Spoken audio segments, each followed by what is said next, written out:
안녕하세요. 글로벌 모터즈에 새롭게 합류한 육동윤입니다. 제가 그동안 자동차 기사만 써오다가 이렇게 영상으로 찾아뵙는 건 이번이 처음인 것 같습니다. 많이 부족하겠지만 그래도 많은 관심 부탁드립니다. 오늘 제가 가져온 주제는 전기차입니다.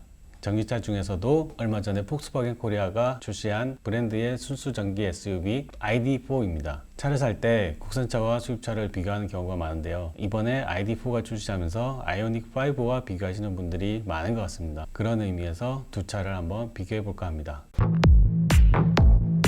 요즘 TV에서 ID4 광고가 자주 나오는데요. 그만큼 폭스바겐 코리아가 야심차게 준비한 것도 있고요. 그만큼 자신 있다는 말도 되겠죠. 실제로 디자인이나 성능 그리고 가성비가 괜찮다는 반응이 많습니다. 얼마 전 제가 시승행사에도 다녀왔는데 주행감도 부드럽고 생긴 건 또 전기차스럽지 않아서 이질감이 덜한 것 같습니다. 가성비 하면 또 폭스바겐이라 사실 가격에 대한 기대도 컸습니다. 우선 ID4는 국내에 수입되는 전기차 중에서 전기차 보조금을 100% 받을 수 있는 몇 안 되는 전기차 중에 하나입니다. ID4가 가진 가장 큰 장점 중에 하나죠. 어떤 수입 전기차는 차값이 보조금 상한선을 넘어서 절반만 받기도 하고요. 또 어떤 수입 전기차는 가격이 맞아도 국내 인증 기준이 맞지 않아 보조금을 아예 못 받는 경우도 있습니다. 폴스타2나 아우디 Q4 e-tron 같은 경우죠. ID4의 가격은 5,490만 원입니다. 프로 한 가지 트림 모델로만 나오고요. 국고 보조금과 지역에 따라서 지자체 보조금을 더 받으면 4천만 원 중반대에 살 수 있다고 합니다. 그런 반면에 아이오닉5는 스탠다드 사륜구동, 롱레인지 사륜구동 모델이 있습니다. 제온상 직접적인 비교 모델은 그 중간쯤 되는 롱레인지 모델인 것 같습니다. 롱레인지 모델 가격은 5,410만 원입니다. ID4보다 80만 원이 더 저렴하죠. 여기서 아이오닉5가 국고 보조금을 700만 원 받고요. ID4는 국고 보조금을 650만 원 받습니다. 여기서 49만 원이 또 차이가 나죠. 결국 차값은 129만 원이 차이가 나는데요. 이 정도라면 가격 때문에 크게 고민하실 필요는 없을 것 같습니다. 들어간 기능이나 사양들이 비교가 많이 될 것 같습니다. 운전자 보조 시스템은 기본적으로 비슷한 수준입니다. 차선 유지, 어댑티브 크루즈 컨트롤 등 여러 가지 기능들은 충분히 들어가 있고요. 민감도 등에서는 선호하는 사양이 달라질 수 있을 것 같습니다. 인포테인먼트 시스템은 아무래도 국산인 아이오닉5가 좀 더 유리한 것 같습니다. ID4 시스템은 직관적으로 사용하기는 쉽게 되어 있지만 차체 내비게이션이 없는 게 가장 큰 흠입니다. 이런 모델은 무선으로 애플 카플레이나 안드로이드 오토 등을 사용할 수 있는데 보조금에 맞추려고 해서인지 이런 편의 기능이 국내 모델에서는 빠져 있습니다. 헤드업 디스플레이도 마찬가지고요. 대신 유선으로 연결은 가능합니다. 다행히 핸드폰 무선 충전 기능도 들어가 있고요. 또 하나가 비교되는 부분은 공간입니다. 둘 다 각자 전용 플랫폼을 사용하고 있어서 내부는 잘 빠져 있습니다. 다만 아이오닉5의 공간 활용도가 좀 더 높습니다. 트렁크 공간만 따지면 아이오닉5는 584리터 그리고 ID4는 543리터로 40리터 정도가 차이 납니다.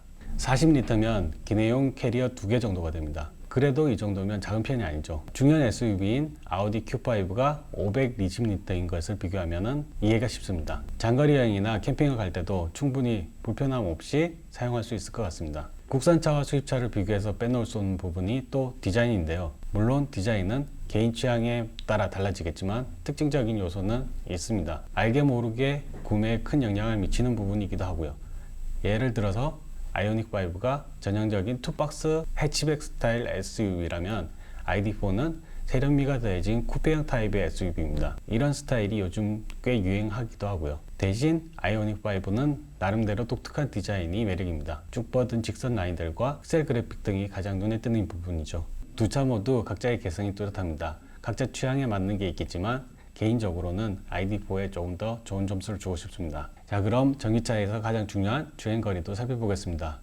저공해차 누리집에 따르면 같은 휠 사이즈 기준으로 아이오닉5의 경우는 짧게는 361km에서 길게는 423km를, ID4는 288km에서 405km까지 달릴 수 있습니다.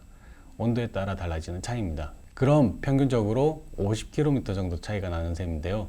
어차피 불안하다고 자주 충전을 하는 편이라면 크게 문제되는 부분은 없습니다. 다만 충전 시간은 얘기가 다릅니다. 77kWh 배터리를 사용하고 있는 아이오닉5는 ePIT 충전으로 20분 내외로 80%까지 충전을 할 수 있습니다. 그리고 82kWh 용량의 배터리를 사용하는 ID4는 일반 200kW급 급속 충전기를 사용해 36분 동안에 80%를 채울 수 있습니다. 테슬라 슈퍼차저를 제외한 다른 전기차들 충전과 비슷한 수준입니다. 자, 그럼 지금까지 아이오닉 5와 ID4를 비교해 보았는데요. 여러분 생각은 어떠신지요? 실용성으로만 따지고 본다면 아이오닉 5 쪽으로 마음이 가겠지만, 무난하게 실용성도 따지고 뭣도 따진다면 ID4도 괜찮은 선택일 것 같습니다. 요즘 반도체 이슈 등으로 차량 출고 대기 기간이 긴데요. 빨리 출고가 되는 차가 최고라는 말도 생각이 납니다. 자, 지금까지 글로벌 모터즈의 육동윤이었습니다. 영상이 도움이 되셨다면 구독과 좋아요 부탁드립니다. 앞으로도 더 유익한 컨텐츠로 찾아뵙도록 하겠습니다. 감사합니다.